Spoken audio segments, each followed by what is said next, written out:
Negative sentence, present simple tense, नाकारी जुमला। Present simple tense में नाकारी जुमला अहिड़ा जुमला जंहिंमें फ़ाइल कोई कमु नथो करे, उन्हनि जे ठाहिण जो तरीक़ो कहिड़ो आहे? पहिरियों सब्जेक्ट रखंदासीं, पोइ हेल्पिंग वर्ब, पोइ नॉट, पोइ वर्ब, पोइ ऑब्जेक्ट। हाणे सभु हेल्पिंग वर्ब कहिड़ा आहिनि? डू ऐं डज़।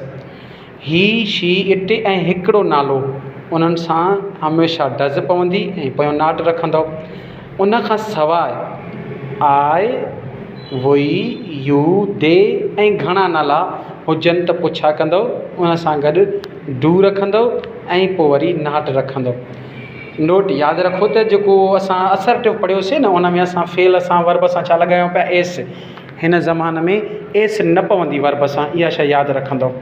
उन खां पोइ मिसाल आहिनि। मिसाल, you do not wait for me, तव्हां मुंहिंजो इंतज़ारु न कंदा आहियो।